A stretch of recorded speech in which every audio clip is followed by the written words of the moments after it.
Hello বন্ধুরা, আমি doctor Tarakchandra সরকার। আজকে হোমিওপ্যাথি মেডিসিন ফিফটিসিমাল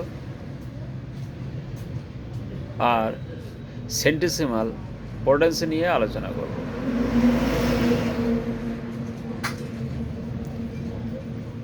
কারণ অনেকেই সেন্টিসিমাল অর্থাৎ শততমিক পদ্ধতি ব্যবহার করে, আবার অনেকে ফিফটিসিমাল পোটেন্সি ব্যবহার করে, অর্থাৎ জিরো পোটেন্সি বা এম পোটেন্সি বলে।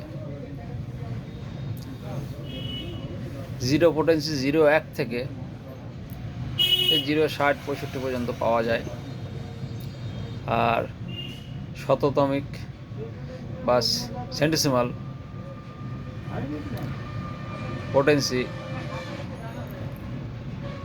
সিএম পর্যন্ত পাওয়া যায়, 3x থেকে সিএম পর্যন্ত পাওয়া যায়।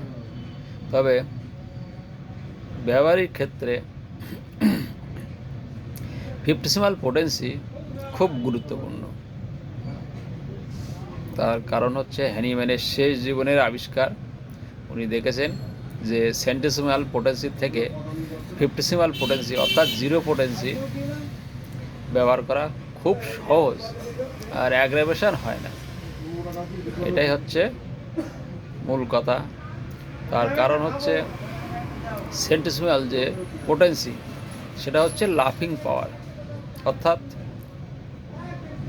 যেমন 30-এর পরে 200 শক্তি, 200-র পরে 1000 শক্তি, অনএমের পরে 10M 10,000 শক্তি, 10M-এর পরে 50M মানে 50,000 শক্তি, তারপরে সিএম 1 লাখ।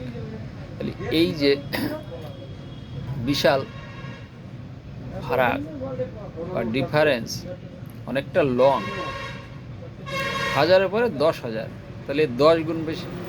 10,000-এর পরে 50,000, তাহলে 10-এর পরে 50,000, 5 গুণ বেশি। 50,000-এর পরে 1 লাখ, তাহলে ডবল হয়ে গেল। তাহলে এই যে বিশাল ফারাক, এক্ষেত্রে সেন্টিসিমাল পোটেন্সি ব্যবহার করা খুবই কষ্টকর ব্যাপার, এতে অ্যাগ্রাভেশনটা বেশি হয়। প্রথম মেডিসিন সিলেক্টেড করার পরে বা পেশেন্টের দুবার ক্ষেত্রে অ্যাগ্রাভেশন হয় যদি ফিফটিসিমাল পোটেন্সি স্কেল অফ পোটেন্সি 1-এর থেকে শুরু হয়। 0, 1, 2, 3, 4, 5, 6, 7, 8, 9 এইভাবে 50-60 পর্যন্ত যায়।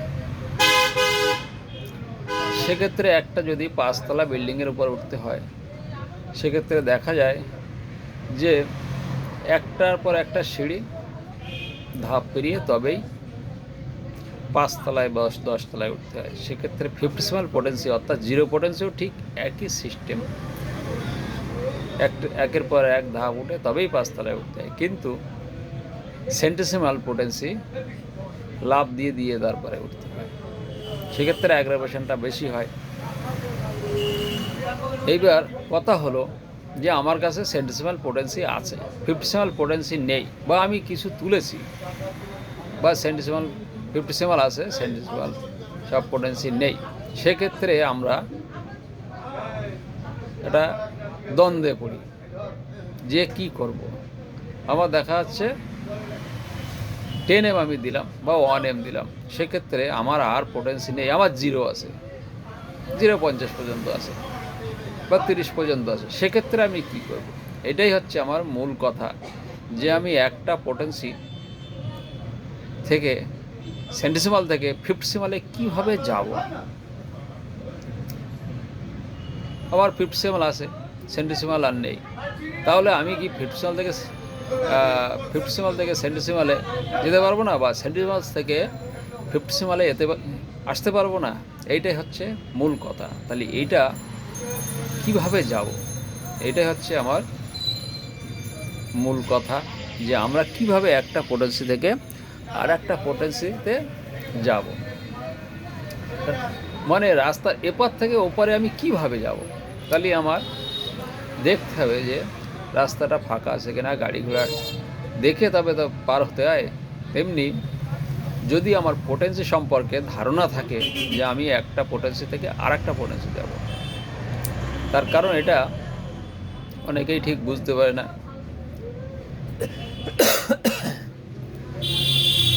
দেখা যাচ্ছে আমি 30 দিলাম, 30 পরে আমি যদি 50 সিমাল অর্থাৎ 0 পোটেন্সি আসি, সেক্ষেত্রে আমি কত দেবো? তাহলে 30 সমান সমান কত ধরা হয়? 0.3 ধরা হয়। 30 সমান সমান 0.3 ধরা যায়।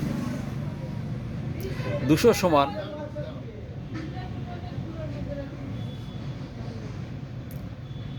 5 ধরা হয়। 200 সমান 5 দিলে ভালো কাজ করে, আর 1m সমান সমান 9 দিলে 0.9 ভালো কাজ করে। এইবার দেখা যাচ্ছে আমার 0.9 দেওয়া হয়ে গেল, তাহলে আমার আর পোটেন্সি নেই। বা 0.7 দেওয়া হয়ে গেল, তাহলে আমার আর 0 পোটেন্সি নেই। তাহলে আমি সেন্টিসিমালে কীভাবে যাব? সেক্ষেত্রে আমার 10m ব্যবহার করতে হবে, 1m ব্যবহার করতে হবে। 1m ব্যবহার করলাম। এইবার 1m এর পরে 10m, 50m, cm যেভাবে যাও। বা দেখা যাচ্ছে আমার 10m ব্যবহার করলাম, সেন্টিসিমাল ক্ষেত্রে 10m ব্যবহার করলাম। এবার আমি আর পোটেন্সি নেই, সেক্ষেত্রে আমার বা অ্যাগ্রাভেশন হচ্ছে, সেক্ষেত্রে আমি 50 সিমাল পোটেন্সিতে আসবো। কী করে আসবো? সেক্ষেত্রে আমি 0.19 বা 19 দেবো। তারপরে 20, 21, 23 এইভাবে পরপর দেবো। আবার কেউ আবার লাফিং ব্যবহার করে, যেমন আমি লাফিং ব্যবহার করি, একটা গ্যাপ দিয়ে দিয়ে 50 সিমাল পোটেন্সি ব্যবহার করি। সেক্ষেত্রে ভালো কাজ পাওয়া যায়। যেহেতু আমি 15 দিনে ওষুধ দিই না, একটা পোটেন্সি আমি 1 মাস ব্যবহার করি, তাই আমি লাফিং পোটেন্সি ব্যবহার করি।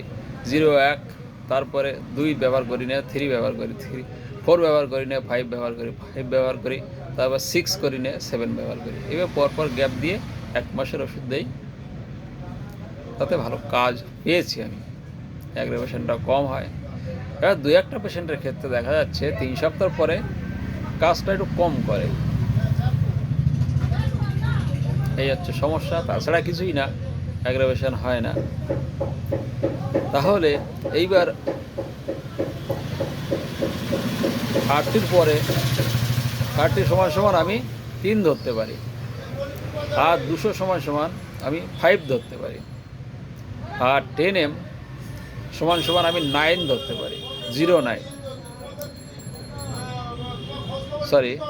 1m সমান সমান 0.9 ধরতে পারি। 1m সমান সমান 0.9, আর 10m সমান সমান 19 বা 19, আর 50m সমান সমান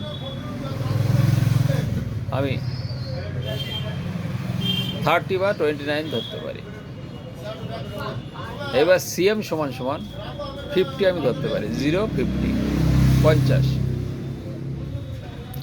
এইভাবে যদি আমরা ব্যবহার করি তাহলে আমাদের পোটেন্সি অসুবিধা হবে না, একটা থেকে আরেকটায় আসা যায়।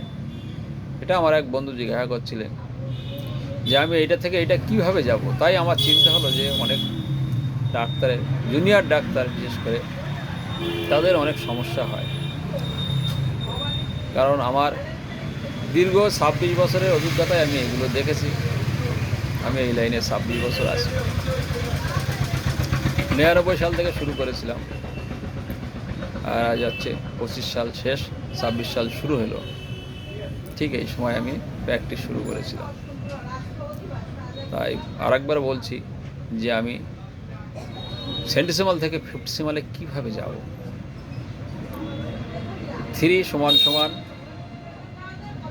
30 ধরা হয়, 50 থেকে সেন্টিসিমালে যদি যায় 3 সমান সমান 30 ধরা হয়, 9 সমান সমান 1m ধরা হয়, আর 5 সমান সমান 200 ধরা হয়। তাহলে 3 সমান সমান 30, 5 সমান সমান 200, আর 9 বা 10 সমান সমান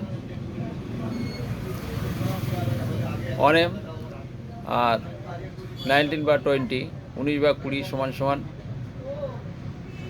10 ধরা হয়, আর 29 বা 30 সমান 50 ধরা হয়, আর 50 সমান সিএম ধরা হয়।